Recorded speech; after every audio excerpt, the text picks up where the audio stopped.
Thank you very much, Carlos. With that, we will move on to the Pledge of Allegiance. Do we have a flag? Okay, please join me. I pledge allegiance to the Republic of the United States of America, to the Republic for which it stands, one nation, indivisible, with liberty and justice for all. Thank you. We now move on to the minutes. Do any members of the public have comments on the minutes? I don't see any hands, Chair. Okay.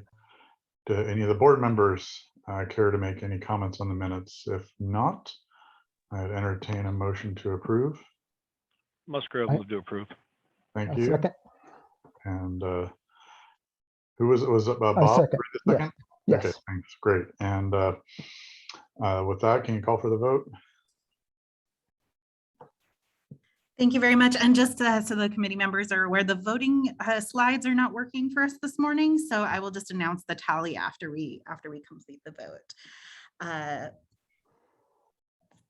goodness, my apologies. Just a moment, my screen is not working now.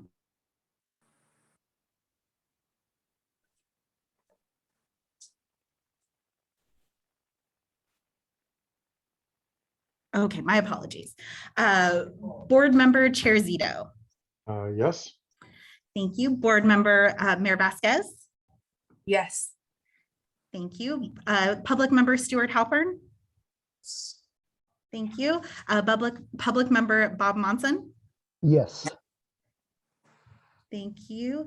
And Agnes Wong Nickerson is absent this morning. So that item does pass with those members present. Thank you. We now move on to agenda item 2, which are public comments, communication, and member comments. Do we have any members of the public wishing to talk to non-agenda items? Please raise your hand. I see no hands up. Do we have any board members wishing to make some comments? Please raise your hand. I see no hands up there. So no board member comments or member comments. And we are skipping the CEO's report today as we have no updates. So we are going to move on to item number 4, which is an update from the Office of the Independent Auditor. Mary, do you have any updates? Just real brief regarding the purchase card audit that we are nearing completion, and you should see that audit coming to you. I believe it's our January 28th, if I'm accurate, meeting. So we are getting ready to wrap that up, finish the report next week, and give management about 10 days, 14 days to respond. And then that will be the next item coming up. Other than that, nothing to report. Great, thanks. Good to see me. Good to see the audits moving along. Appreciate it. Do we have any members of the public raising their hand to make some comments? I see none. Any board member comments on the update? Stuart. Thank you. Yeah, Mary, just in terms of your timeline, I think you mentioned wrapping that up in the next week or so, and then 10 to 14 days for management. I presume holiday and vacation schedules aren't going to get in the way of getting full access to management as you need them. Not at this point. We've kind of considered all that, and even with that, we should be able to make the 28th. We're hoping. If there's anything that comes up, of course, we'll let the audit committee know, and it will be reasonable if there is some hang up for some reason or not. Thanks, Stuart. Thanks, Mary. Mm-hmm. With that, we enter the main part of the agenda, item number 5, which is the salaries and compensation audit. This will be presented by Rachel and Mary. Is Rachel going first? Yes. Okay, great. All right. Well, thank you, Chair Zito, and good afternoon, committee members. My name is Rachel Nicolat, and I am the agency's Human Resources Manager. I'm speaking to you today on behalf of Melissa Kaufeld. On behalf of the agency's management team, we appreciate the opportunity to provide our 3rd progress update on the compensation audit action plan to you this afternoon. Next slide. To provide context for this presentation, and as a recap, the SANDAG board approved the compensation audit action plan last November. The plan was developed by management to address 27 of the recommendations identified as part of the salaries and compensation audit that Mary and her team had completed earlier in the year. The activities noted in the plan will take place over an 18-month period. To date, 15 items have been completed and submitted for review. Another 11 items are due by the end of this month, and the final item will be completed by June 30th next year.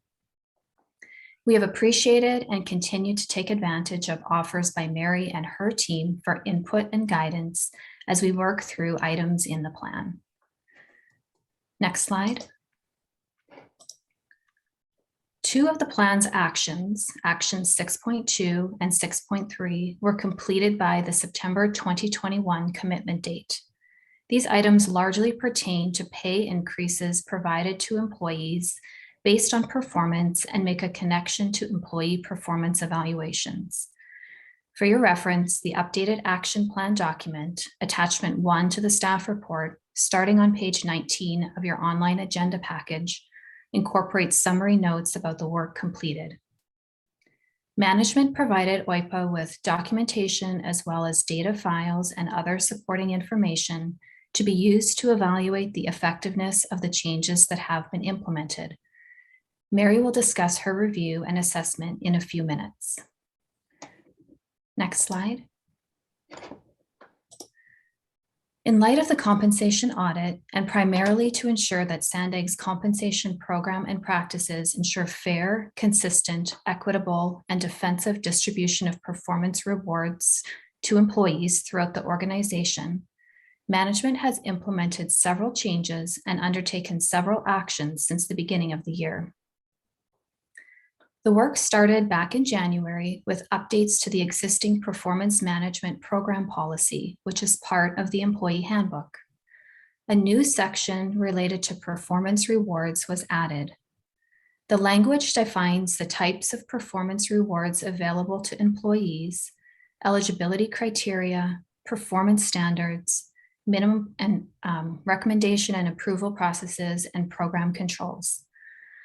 I'd like to note that further updates and refinements to the performance management program policy are pending. Some will be introduced in January when the next handbook is released. These will reflect some of the newer practices that have been implemented in recent months, particularly with respect to the cadence of goal setting, frequency of performance evaluations, and new processes related to determining performance reward amounts. And we expect another update to the policy mid-year. The department directors have started discussing changes to the agency's performance management practices. As these are finalized and introduced to employees, the handbook policy will be updated again. As part of addressing the issues noted in the compensation audit, management adopted new processes designed to drive consistency in performance rewards across the organization. We refer to this as the overall performance rating methodology, and information is included in attachment 4, starting on page 44 of your online agenda package. In summary, the new practices include defining 6 performance rating levels, a continuum from unsatisfactory through to meets expectations, highly effective, and exceptional, and assigning a performance rating level to each employee. Setting expectations for the distribution of performance ratings within a department, a soft version of forced ranking that many compensation programs use. Setting minimum and maximum merit increases as a percentage of base pay, and requiring that the total cost of merit increase recommendations fall within the prorated share of the compensation adjustment pool allocated to each department. This methodology also defines oversight and approval responsibilities for senior management supported by human resources. Management has had 2 opportunities to distribute merit increases to employees this year, once back in May and June, and again earlier this month, and used the new process on both occasions.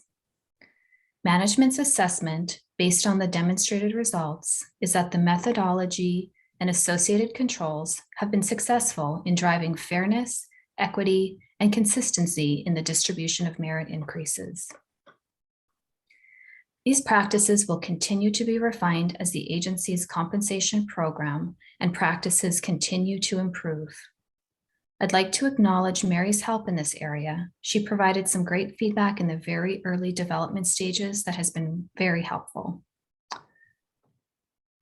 As the third and final component of work completed, there have been a series of conversations held among senior leadership and department directors to develop, refine, and introduce the overall performance rating methodology and philosophies regarding how we want to reward employees. Human Resources has created reference materials, guidelines and instructions, and various tools to support the new practices, and combined this with providing one-on-one training and support to directors and managers as needed.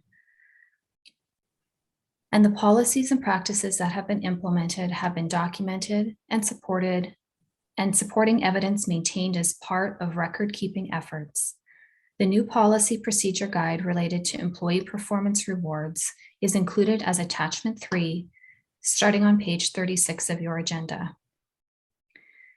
The work completed under action 6.2 and 6.3 address the findings from last year's audit, and more importantly, ensure the agency has strong and effective practices in place to support the short and long-term needs of the agency. Next slide.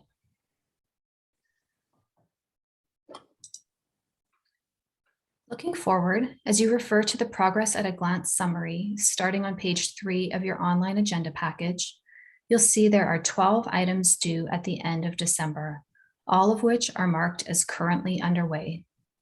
These activities are related to financial policies and procedures, compensation program administration, including payroll reconciliation, and recruitment practices. Management, along with Mary, are scheduled to present this action plan progress report to the Board of Directors early next year, and we'll be back to provide an update to the Audit Committee, most likely in February. This concludes my presentation this afternoon, and I'll turn things over to Mary. Thank you, Rachel.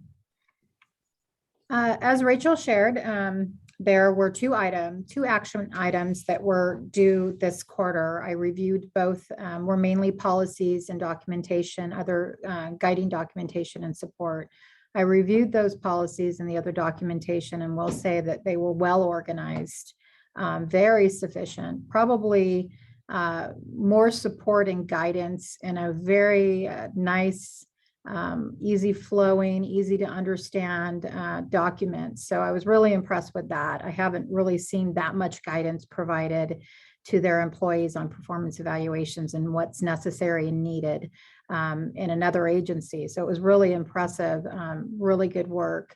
I did make that recommendation because they are kind of moving away from their current practice on performance evaluations, going from a quarterly to an annual or semi-annual, however they determine it. And my recommendation was once they do that, they will need to go back in and update accordingly. But the guidance provided was really, really impressive. The documents were very nicely laid out and impressive. The other two parts that I looked at were the testing around the actual raises provided, and I did that combined to save some time. So I looked at fiscal year 21, which was a little easier to look at. And what I was really looking for there is some consistency and making sure that the percentages were fair and equitable. And they were. I didn't really find anything out of the ordinary or extreme. Everything seemed to be fairly and sufficiently documented. The next was fiscal year 22's salary adjustments, which was a little bit more complex. Fiscal year 22's salary adjustments consisted of more than just a performance adjustment. So the board had awarded a percentage pool for performance adjustments based on an employee's performance. But then there was also an adjustment, 3 other types of adjustments that were based on the CPS's salary review that had been performed and approved, and then some other adjustments around equity. There was a separate pool that was awarded by the board for those adjustments. What I really looked for there was some methodology, a strong methodology justifying each of those categories. And there were four. The first one was the merit increase. I looked around that, and it was, again, fair and equitable. Then there was a market adjustment, and that market adjustment was really due to that, as I shared, the CPS's range study, salary range study that was completed in early 2021. They also had another category called flex promotion, and that was based on an employee's progression through the entry levels of their position classification. So basically a step raise.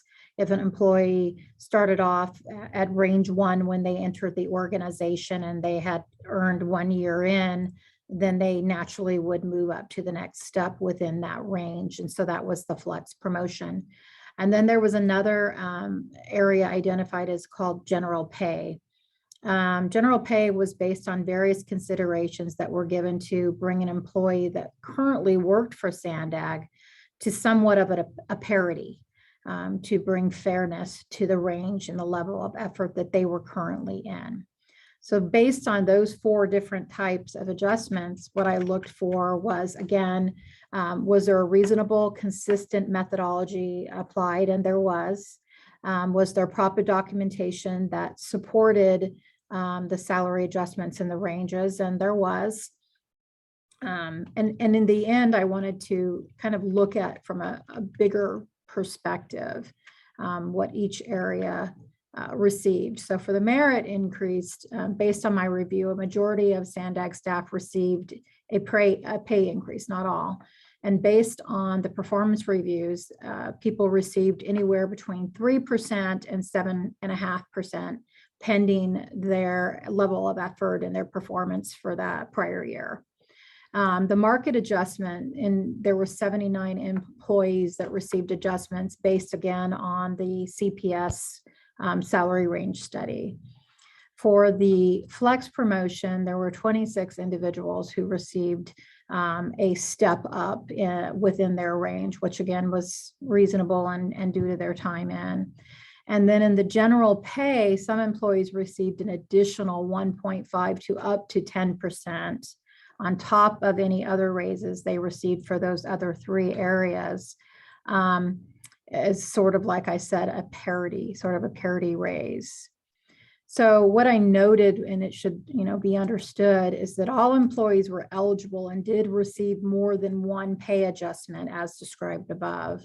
However, in no case did an employee receive all of those pay increases. I also noted that the highest percentage of pay increase for an employee was 25.54% for the period.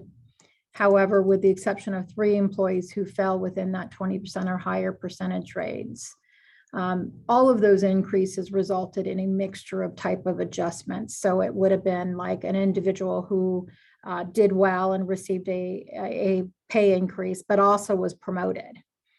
So those adjustments combined are what created what looked or appeared to be a much higher percentage. OPA noted that a number of employees received increases that included receiving a combination of mostly merit, market, and general pay adjustment types. So those percentage increase range between 7.5 and 19%, where 3 of those types of employees did receive 22.7, 23, and 24.17%. In regard to the performance-based merit increases based on support provided, a larger percentage of employees received an overall performance rating. As Rachel shared, there was levels of, standard, below, above, and extreme or exceptional. So the overall performance rating was an average of 3.75%. So employees did really well in most opinions. And most received an increase of 5%, with some employees receiving additional pay adjustments as described above. So based on OPA's review of the methodology and other documents provided, it was determined that the salary increases were sufficiently supported with adequate justifications. The items due as of September 31st has been successfully accomplished, and this area will then be closed as far as OPA is concerned. Just one thing to note that I think it's important to note is it wasn't OPA's job or responsibility to say, was 25% too much for an employee? Because that's management's responsibility to determine what percentage someone should get or shouldn't get, for that matter. It was OPA's responsibility to ensure that there was a consistent documented methodology and that they were applying that consistently across the board with fairness and equitable. And that I did verify that there was. So with that, that's it on OPA's end. And if you have any questions, I'm happy to answer them.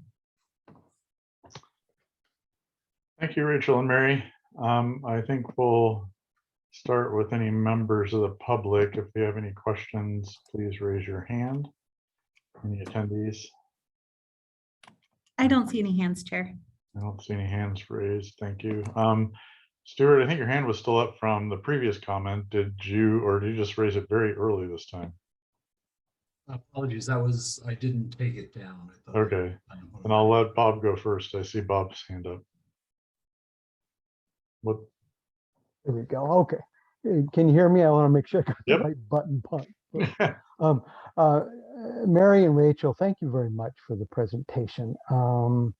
It appears that things are progressing. The recommendations are being worked on.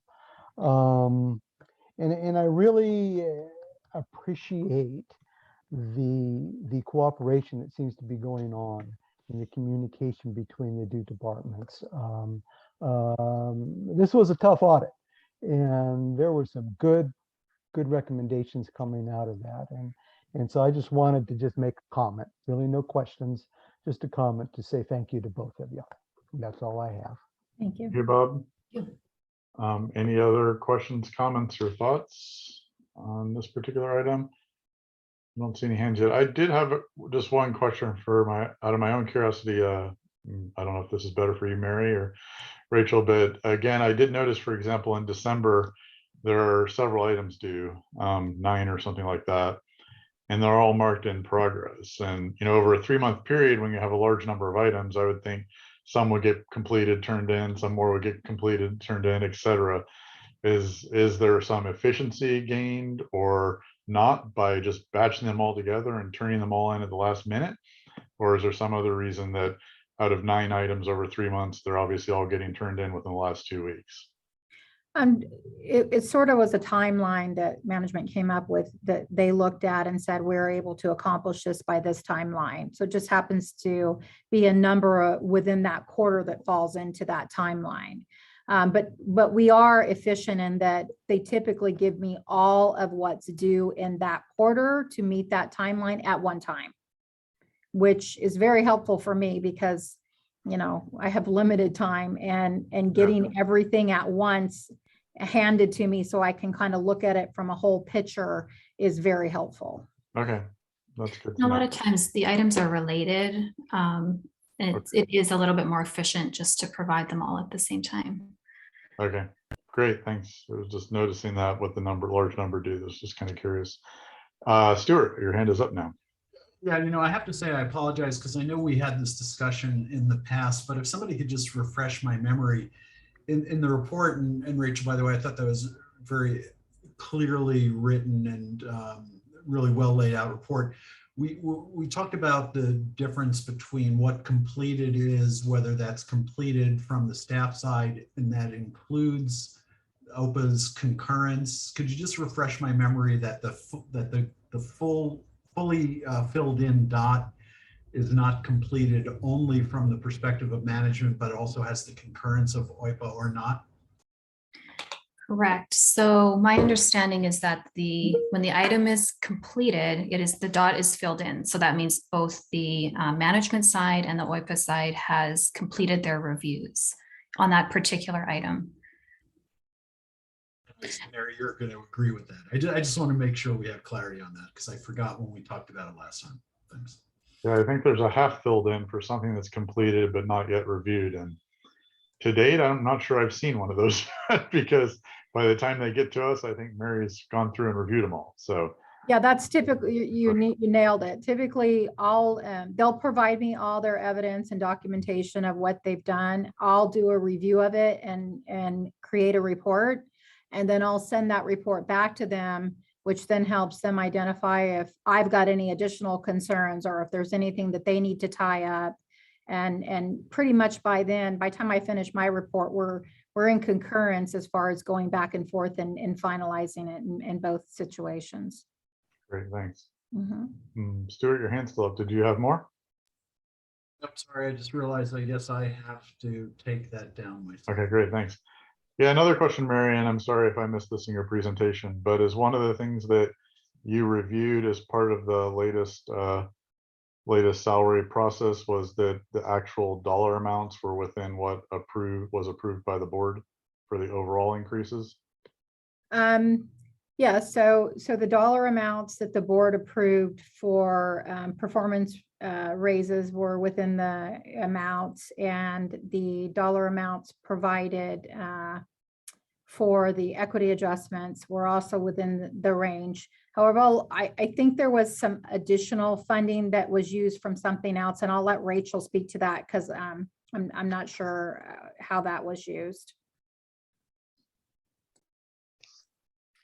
Sure, we had a little bit of some salary savings this year to pay for some of the other adjustments, which is the reason why we were able to move forward with some of those adjustments.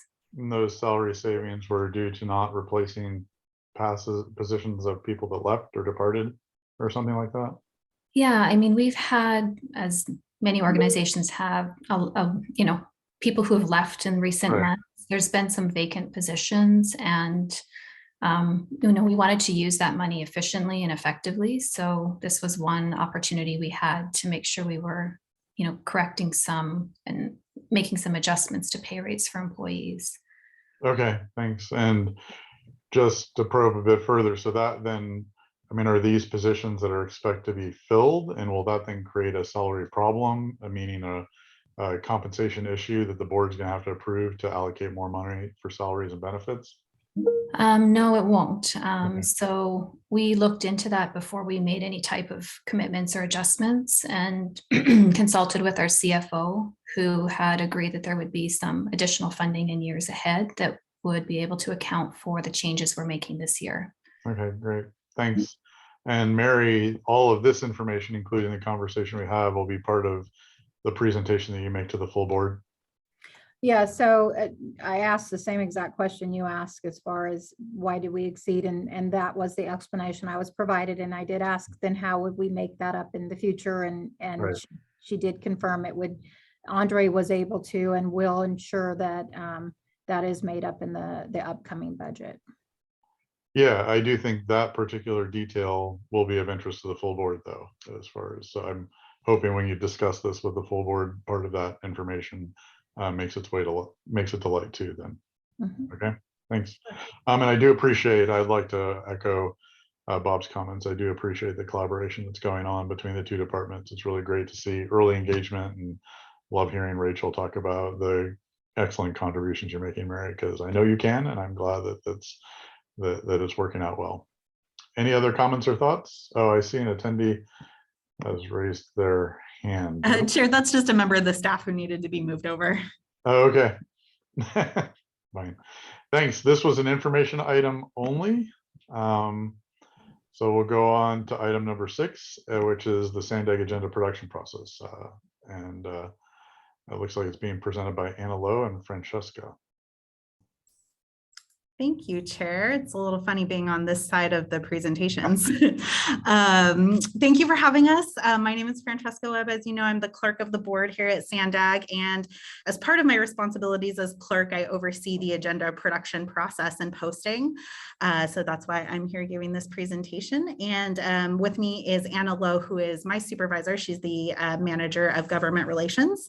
So I'll be walking you through the presentation, but she's also here to answer any questions you might have particularly about the planning process with the chairs of the individual committees, as that is her role. So Kendall, if you can move to the next slide, please.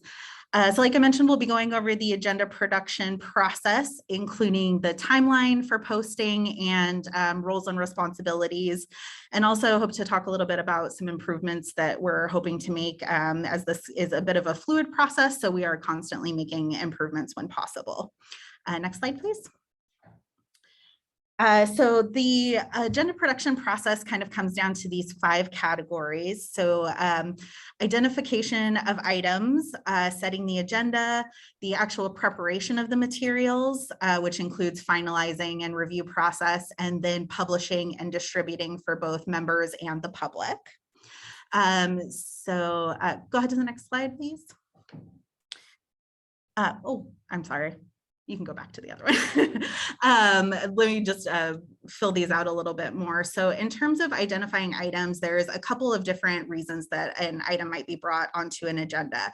It could be an item of interest from a committee member. It could be a legal requirement or some sort of legislation that we're following. So there's a number of different ways that we identify items.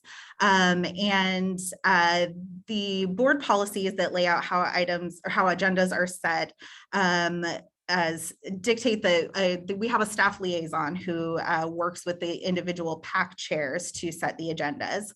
And then the executive committee is responsible for setting the agenda for the board of directors.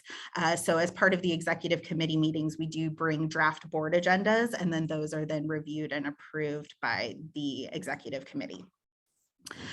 So once an agenda is set with the chair, we then move on to the preparation of the reports and the materials, which is much more of an internal process.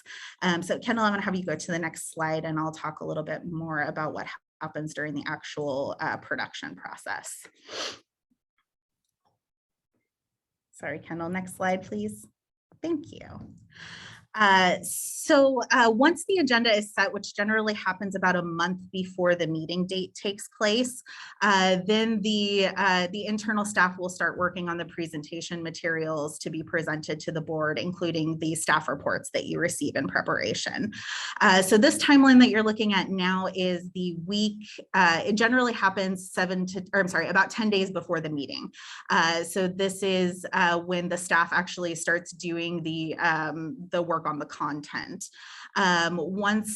So Monday of that week, as you can see, the materials are generally reviewed by the directors of the individual departments. The process is really made to give ownership of the content to the directors. So they are the final word on what is put into the reports.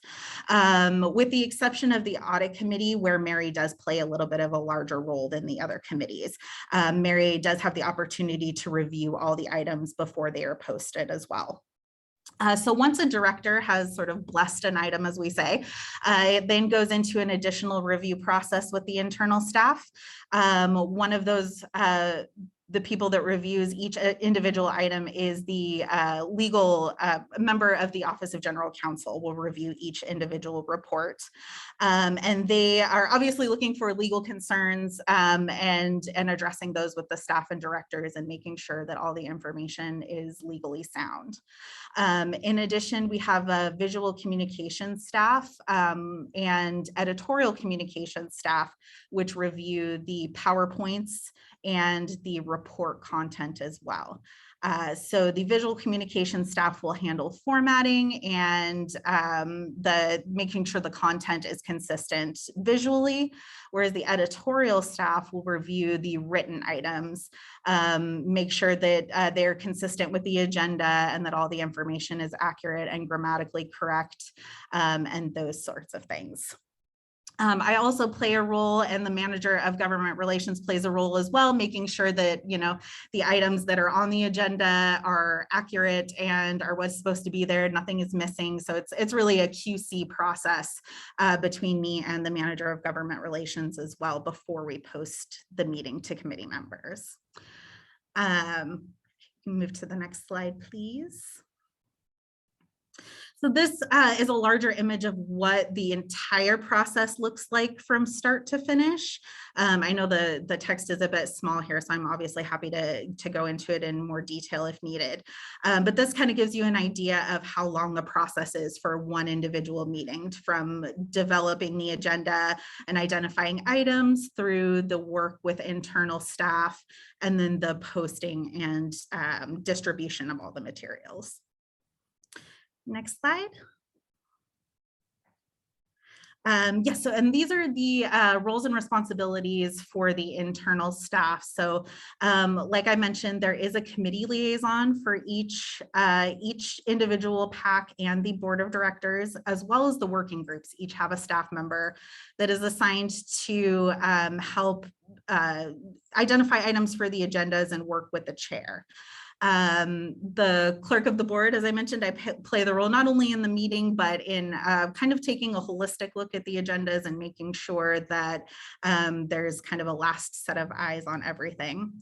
The directors are responsible for the content of the reports, as I mentioned, and ensuring that the information is communicated in the best way possible for the intention of the item.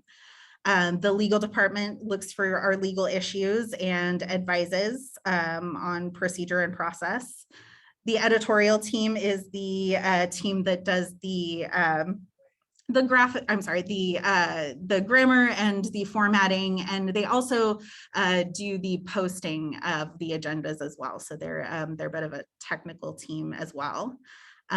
Visual communications I went over, and the independent performance auditor, obviously Mary plays an important role with the audit committee and making sure that the items that her team have put together are factually accurate the way that she wants them and have not been altered in any way that might change the purpose of the item or the content.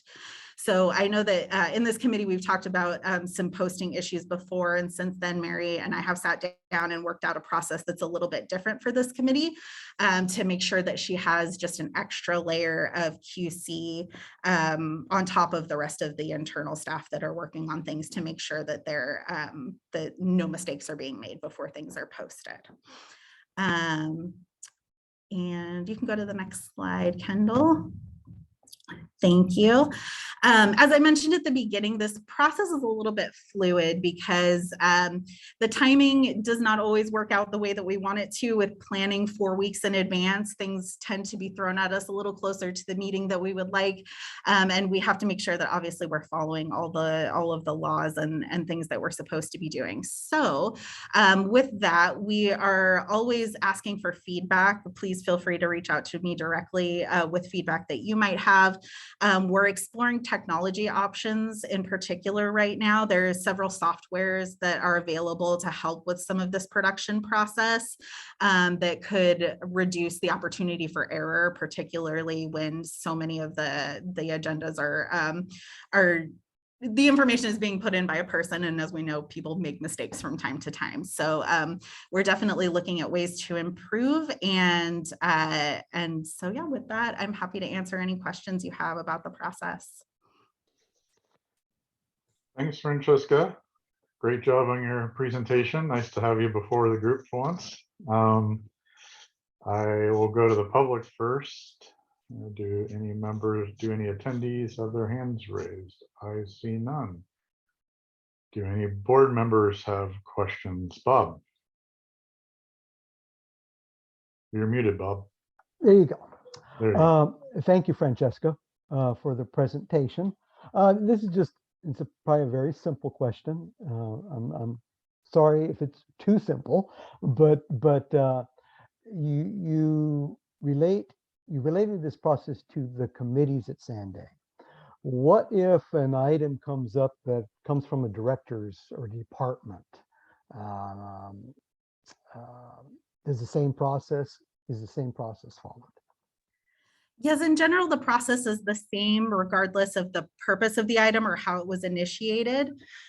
Sometimes there are items that are set to be on one agenda and for timing or for whatever reason, they get pushed to a future agenda.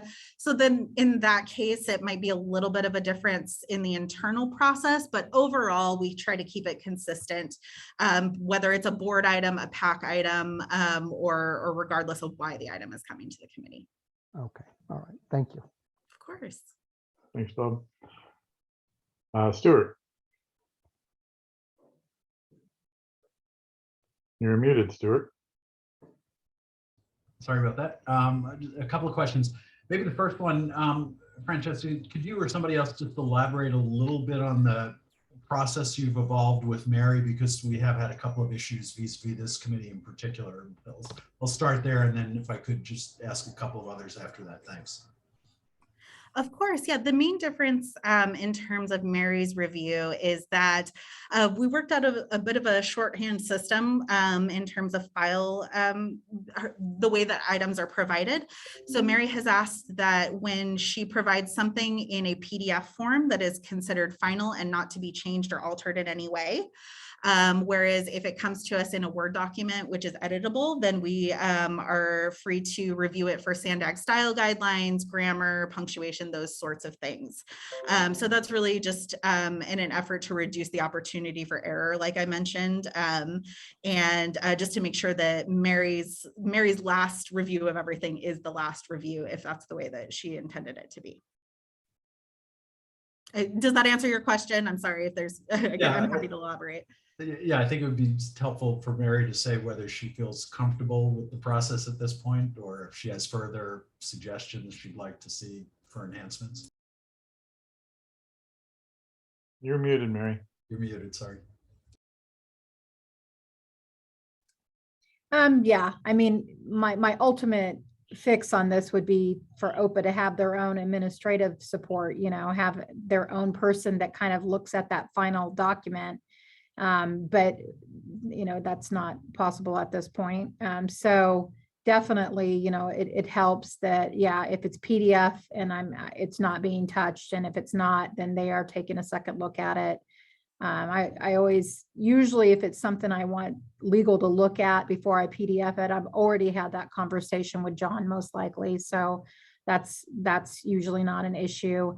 And then me taking that final look, or Lloyd taking that final look to make sure everything's there and nothing's really been changed or anything, is sort of that last eye that helps as well.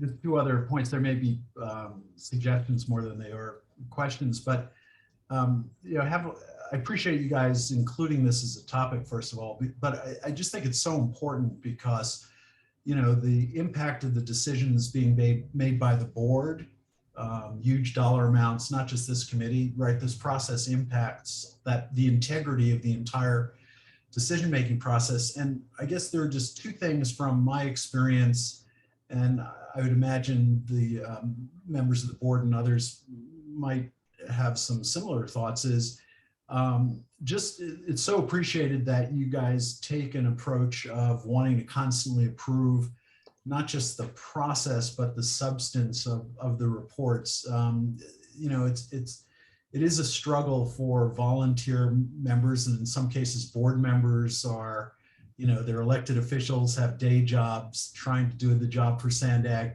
It's a struggle just to keep up, and the more that everyone can do from a process perspective to try to ensure that reports are digestible, to the point, succinct, efficiently provide the information that the decision makers need, the more people can just constantly be striving to do better and better there, the more it will just help the entire agency.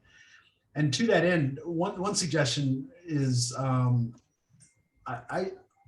I really think that you guys, I'm not sure where it should reside, but somebody should do like at least an annual request for feedback, or there should be some sort of an office or person or mailbox or something for feedback, even on a real-time basis, about the memos that are being produced. Because sometimes the material is complex, and it's a struggle sometimes to even just get through the memo and figure out what am I really being asked here. I think you guys generally have done a pretty good job in putting into those gray boxes what the key questions are. But I think the more you can do to keep your ears open and be proactive and looking for feedback from the users, the more that this will be improved. And I really believe that in all my experience with the iTalk and here, this is one of the most important aspects of the SANDAG decision-making process, is for all of the people on all the committees to really be able to understand the vast amounts of information, often highly technical and complex, that they're asked to be making decisions about. So I appreciate the effort, and I hope you'll take with the constructive spirit my comments about wanting to continue to improve on an ongoing basis. Thanks. And Stuart, just to add to that really quick, it's a good point, and it was part of the risk assessment and included in the risk assessment report that was provided to Hassan and management. I have those risk discussions annually with all board members. And one of the things that I pointed out and did include in the risk assessment report was just that. A lot of the board members, all of them along the lines, mentioned the frustration somewhat of overwhelming information coming in large sums, and a large portion of it they didn't see as useful, and the portions that they needed to be able to make an informed decision were kind of buried or really not prevalent, not out there as much as they would like to have seen it out there. Somewhat like I suggested before, of a fact sheet.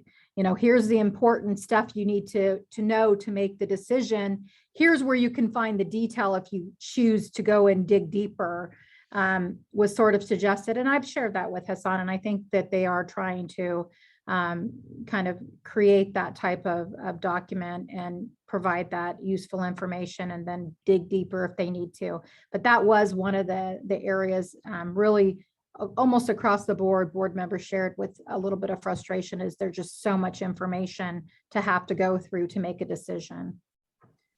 Yes, and I would just want to say, Stuart, thank you so much for that constructive criticism. Before I came to the clerk role, I was on the editorial strategy team for 7 years. So this topic is very near and dear to my heart. One of the things that I greatly enjoy about that team is their ability to read something that's very complex and written really for subject matter experts, and make suggestions that make it much more digestible. And to that end, actually, just a few years ago, we overhauled the process quite a bit, and obviously there's always room for improvement, but our reports did used to be 5, 7, 10 pages sometimes, instead of the 1 to 2 page summary you get now. And so I am really proud of the team that we were able to kind of condense that and figure out a way to make at least the recommendations and the fiscal impacts and things like that a little bit more clear. But as I mentioned, there's always room for improvement. So I know that to the extent that we can make it digestible, not just for the members who are making decisions, but for the public as well, so that they're well informed when they come to the meetings and they're speaking on topics and they feel like they're a part of the process. That's extremely important to me, and I know it is to the whole team as well. So I do like your suggestion of soliciting feedback annually, and maybe that's a process we can build in as we, annually we get new members, and so we're always thinking about ways to help like onboard them and make sure that they understand their role. And so maybe that's something that we can build out into like an end of year process as well, and make sure that we're getting that feedback on the other side. Yeah, thanks, Francesca and Mary. And you had to expand a little bit on what Mary said as well. I'm sure she heard this feedback too, but one of the things that was a common refrain, including for myself early on, was making sure that the board, not only getting a better summary, but could get the agenda packets far enough in advance there was time to review them, because we were experiencing way too often getting the agendas only a couple days before the board meeting. And then if you do have other things like other board meetings or council meetings going on, you just get slammed and you don't have time to do an appropriate review. And so I can personally attest that I think SANDAG has done a tremendous job improving both areas, doing a better job with creating appropriate summarizations, as well as getting the agendas out early. And so that's been greatly appreciated. And we hopefully be able to continue to focus on that, because there's this fine balance of trying to not take forever to get anything on the agenda, but also making sure the information's out and with enough time to actually be able to have intelligent thoughts on it and be able to consume and digest it. Yeah, and I think that's somewhere where technology might really be the way to go. I know that some of these processes, it's just, they're time consuming, even if they're not Mhm. difficult to accomplish. Some, PDFing things can take hours sometimes. So if we can leverage some technology to help us automate some of these processes, I think it'll reduce error, but also, allow us to get things out in a more timely manner. So that's where we're headed for next year. Great, appreciate it. Any other last minute comments? Otherwise, again, Francesca, thank you. Appreciate the update. As Stuart says, it's an important topic and glad to be more educated on it myself, for sure. Thank you for the opportunity to talk about our work. I appreciate it. Mhm. With that, this was also informational. So that will go on to item number 7, which is the overview item on the SANDAG department organization effectiveness. And it looks like Melissa will be presenting this.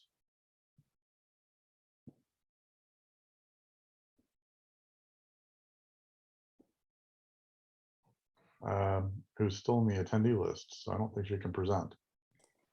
Yeah, I understood that Elaine or some other person was going to Okay. take it. Melissa's kind of under the weather and unable to. Okay.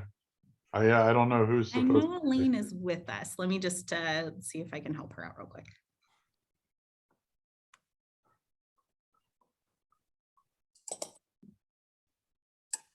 Hi, Chair Zito. Yeah. This is Lloyd. Yeah, Melissa informed me, and I thought I informed you that a group of managers will be presenting it. Hello, everyone. Sorry about that. I had a little bit of a technical difficulty. So let me introduce myself.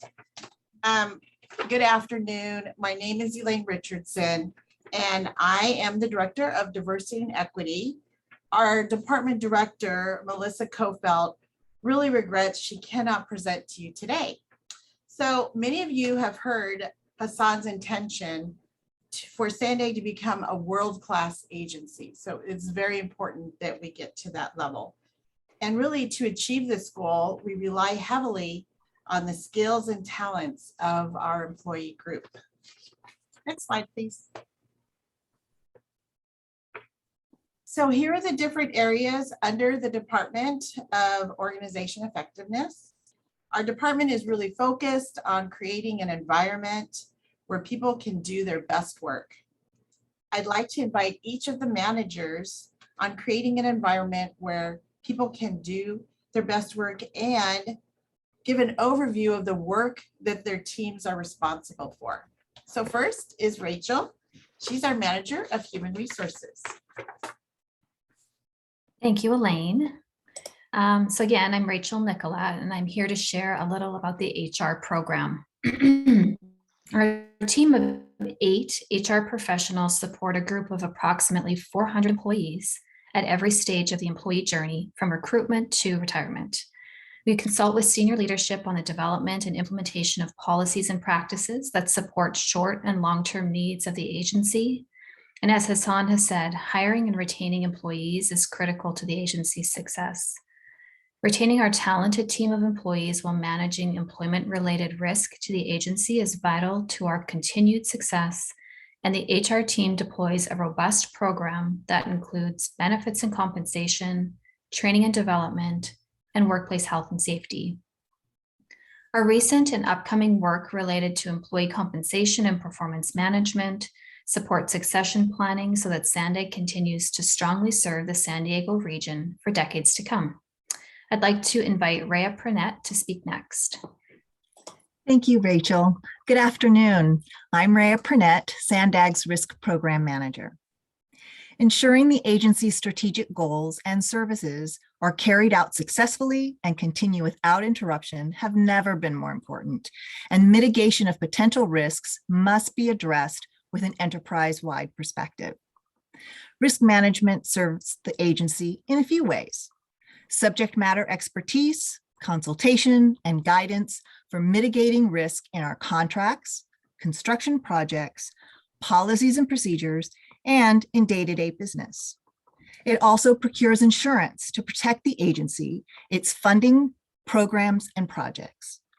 And finally, identifying and prioritizing areas of risk that could adversely affect strategic initiatives and ongoing required services, and then providing recommendations and support to mitigate that risk, particularly in areas where risks exist and cannot be transferred away, either contractually or via insurance. Thank you for the opportunity to speak with you. I'd like to invite Michael Schwarting to describe business services. Thank you.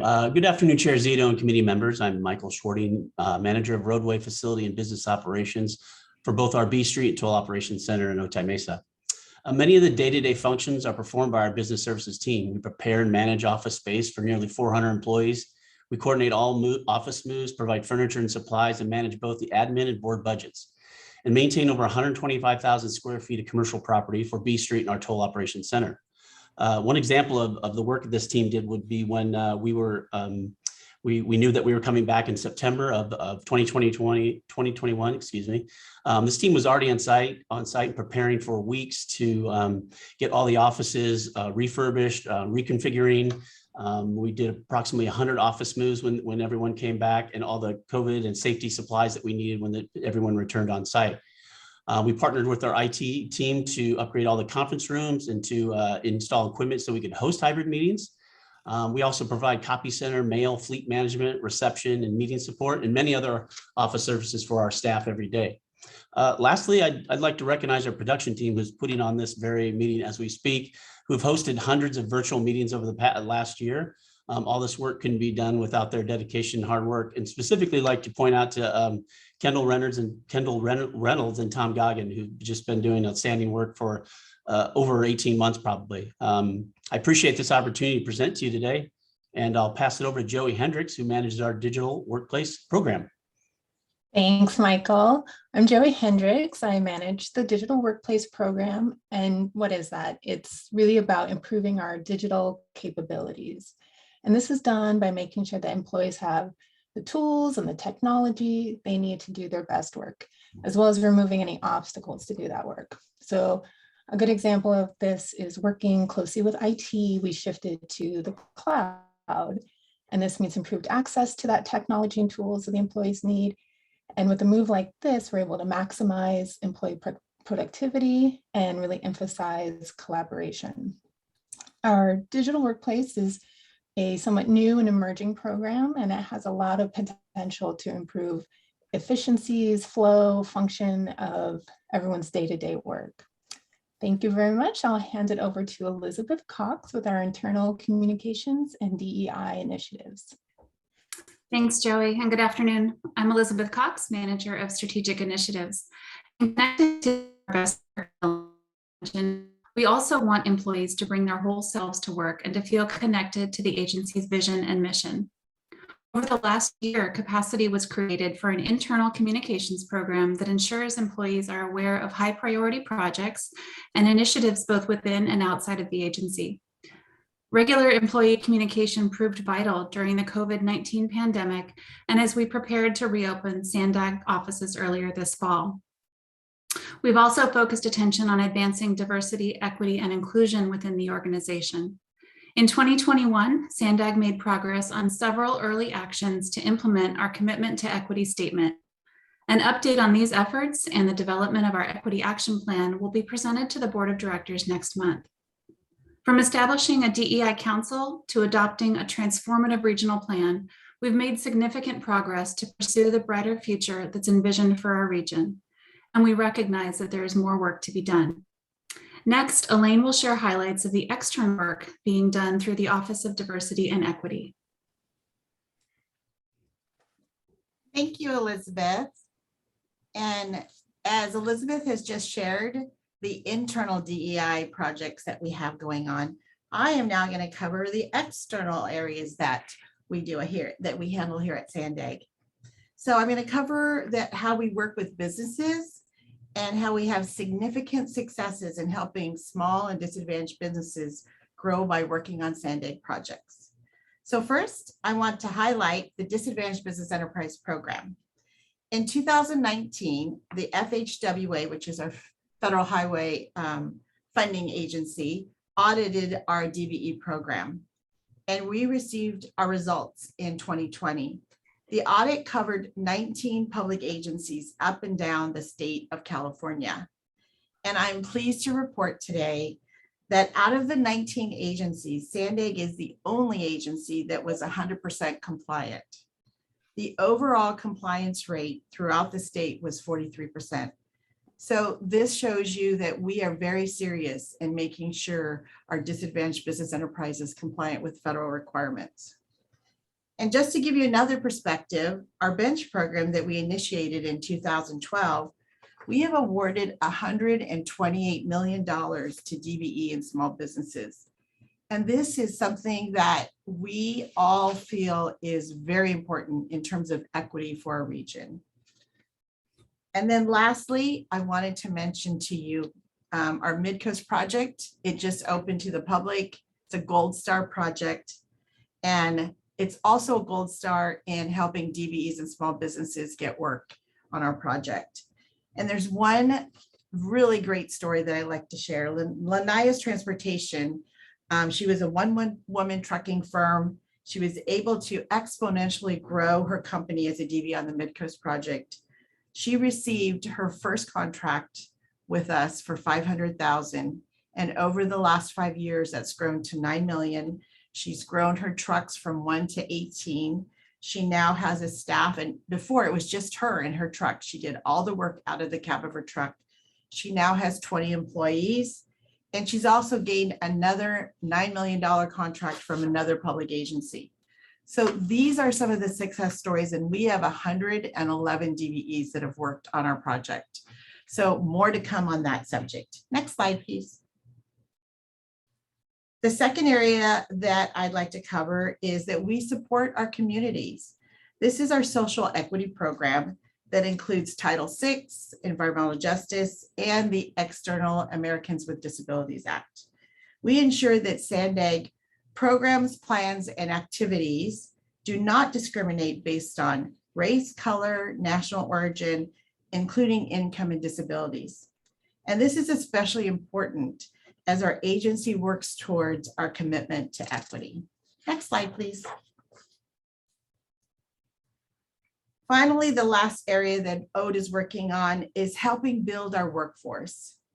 Here we have our labor compliance program, pre-apprenticeship program, and our community benefits agreement. And I have to tell you, I'm on a high right now because our board just approved our community benefits agreement, which is really a major step towards bringing equity to the vulnerable and targeted workers in the San Diego region. So I want to highlight our pre-apprenticeship program. It just began in March of this year, and we've graduated almost 60 students. And there are a few stories. I like to share a few stories from each cohort that show that we've had transformational success already with this program. The first student that I wanted to highlight is a single mother. She was on public assistance over the past 1.5 years. And during her participation in our ARC program, it's a 12-week program, she passed the electrician apprenticeship exam and is now working with Baker Electric and is a member of the International Brotherhood of Electrical Workers Union. And then another student was formerly incarcerated for 25 years. And he also just graduated from the ARC program. He passed the sheet metal test while he was in the ARC program, and he's going to be starting his formal apprentice training in January. So all of these programs under the Office of Diversity and Equity is part of our mission to promote diversity, equity, inclusivity, and accessibility in SANDAG programs, projects, and services. Next slide, please. Over the last 18 months and throughout the COVID-19 pandemic, the Department of Organization Effectiveness pivoted to foster new ways of working together, supporting employees, and providing a safe workplace while ensuring continuity of business operations. Our workplaces may have closed to the public during the pandemic. However, our work never stopped.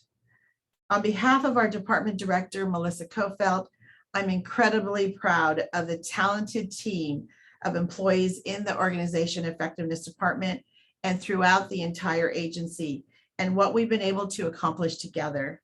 This concludes our presentation, and we'd be happy to answer any questions that you may have.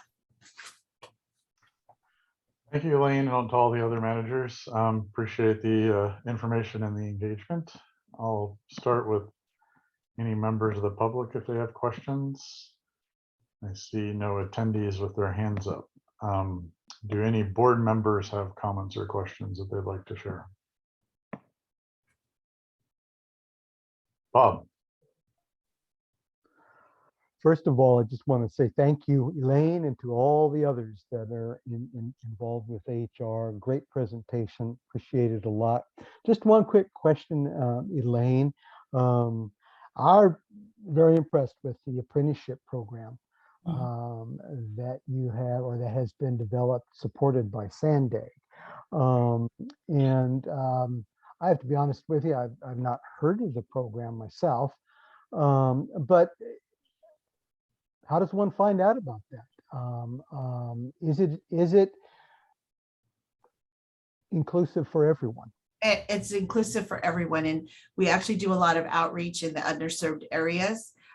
We have a team, and just so you know, this is an earn and learn program. So students that are in this program, they are paid because they have to pay for their lot, their room, their board, their food, etc. So they're paid for during the 12-week course, and they're also given, classes, etc., so that they can prepare themselves to get into an apprenticeship program. And so anyone, if you know of anyone that would like to join the program, please let me know, because basically it's we have a huge team, our partners are the San Diego Workforce Partnership, the trades, and also the community colleges. And the community colleges has a whole team that runs this program, because it's $1.5 million program. We got funding from the state to be able to do it, because we couldn't do it if we didn't get that grant. So this is something that is going to continue, because there's a lot more funding coming this way for these types of programs. And we have seen so far in that group of people, we've graduated almost 60 students. 80% of them were people of color, 20% were women, which we really want to reach out to women, because there's maybe 2 to 3% on our construction projects that are women. But yes, this has been a very successful program, and we hope to only grow it. Great. And I'm assuming these are the apprenticeships are involving the skilled labor type of industry, plumbers, carpenters, things of that nature. They have their choice. So as they go through the classes, they are taught what the different crafts do. They get to do some on the job where they can't really work because it's prevailing wage work, but they can go on and shadow and see what they're interested in. And that's how they decide which craft that they want to go towards, move towards. And then they start preparing them to take the test, etc. They even give them a belt with all their tools and their boots and everything, so that they're ready to work in the field. Excellent. Thank you very much. That's all I have. Stuart. Thank you. Appreciate the presentation. Very comprehensive, and it seems like you've got a great team and everybody works well together. Got two sort of basic questions. One is particularly in relation to HR. I'm curious as to whether you have the capacity that you need, because I think it was late spring, maybe it was early summer, one senior manager in presenting their department told us that they had, and I can't remember if it was like 20 or 30 people they were trying to hire, and they actually couldn't even get the advertisements posted because you guys were so backlogged. So where are you in terms of capacity? Are you able to actually manage the needs of the organization, or do you actually need to hire some folks? Well, we a few months ago lost 3 of our staff members, and I believe that was likely at the time that you heard that presentation. So all 3 of those staff were from our recruiting team. So we were in a tough spot for a little while. We've since hired 3 new people. They're working out great. We've also contracted with a staffing and recruiting firm to help us to move forward filling some of our vacant positions. So I think over the last several months, we've had great success in filling positions. We've filled over 40 positions in the last several months. So I think there's been a turnaround there. By the way, no, nobody's like blaming you. I just, Oh, no. for sake of the organization accomplishing the mission, do you feel you have the resources you need to do the job? So at this point, you would say senior managers are not, moaning about how they can't, get their ads placed and that sort of thing? Because I don't believe that's the case anymore. There was, like I said, there was a bump in the road when we lost several staff, and we've recovered well from that. And I think we're doing a great job in that area now. cool. And then the second question, and thank you, Rachel. The second area, and I think, correct if I'm wrong, but I think this is related to risk. As a former CFO, it's just so exciting to actually hear that there's a position of somebody who's in charge of risk, because risk is often something that people don't pay enough attention to. But I have to say, it's just a little bit of a curiosity that this is the first time I'm hearing your name mentioned. One of the things that the ITOC has been focused on is, some of the unfortunate safety deficiencies and the issue of risk related to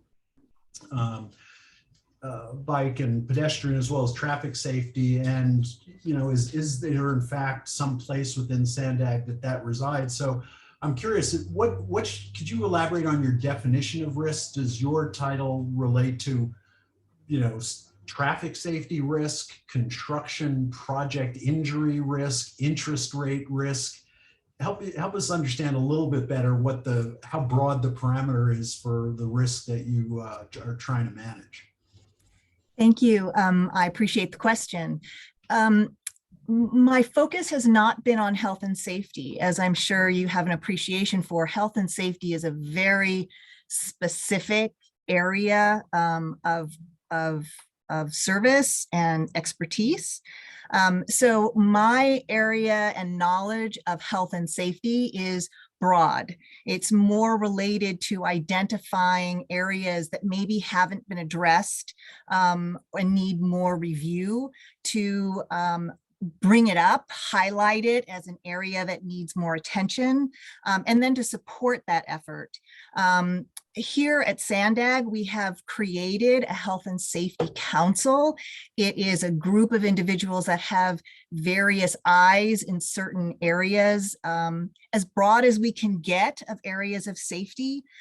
It is a grassroots effort. I have been here, compared to my peers, a very short period of time. So we're still developing it. We're still gathering the resources and figuring out where people's areas of focus are.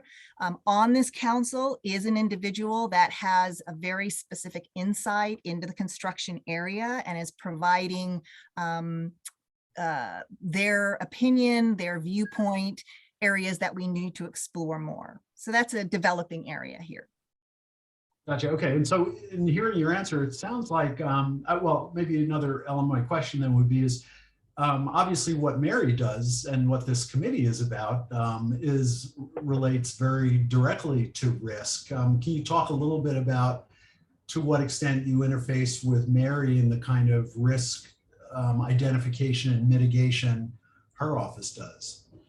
Yes, I am really looking forward to working with Mary. We are going to start working in earnest, it sounds like, in January of the next year on continuity efforts, formalizing some of that, really working collaboratively. We've spoken many times over the last 12, 18 months about how we can work together. That includes training on certain topics that we decide are important.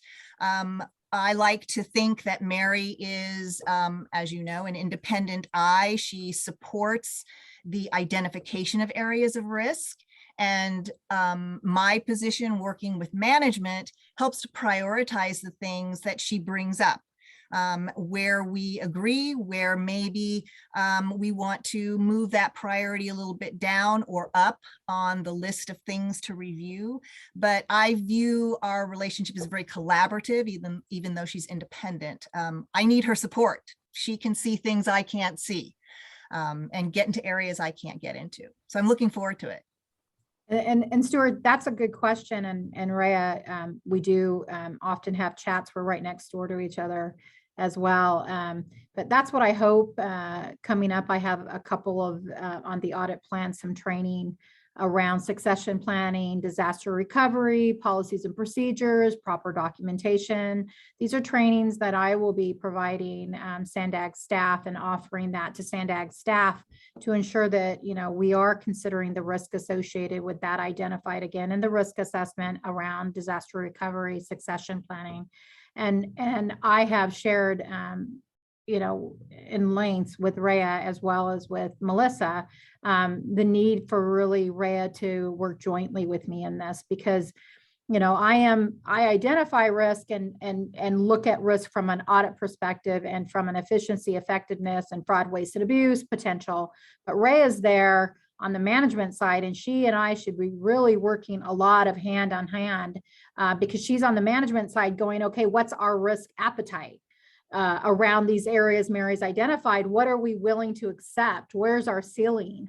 And what are we willing to mitigate, and what are we willing not to, you know, to accept, basically. And so it's so important that she and I really work hand in hand around risk for the organization overall, because she really is the other part of me from the management perspective. And that relationship really needs to get developed. Got it. Thank you so much. Thanks, guys, for the great questions, and thanks again for the presentation. I don't see any other hands up at this point in time. Really good set of content today and productive meeting. I believe that wraps up our agenda. Our next audit committee meeting has been scheduled for Friday, January 28th, 2021 at 12:30 p.m. I'd like to wish everybody a wonderful holiday season. Hope you all get to spend some quality time with friends and family, and don't gain more than 3 pounds maybe. Just, you know, try to take it easy on all the good stuff. But just teasing. But anyway, been a great year. Looking forward to seeing everybody in the new year, and hopefully we can at some point start meeting again in person and actually put some hands behind these faces. So thanks, everybody, Thank you. and have a great holiday, and we'll all be seeing you soon.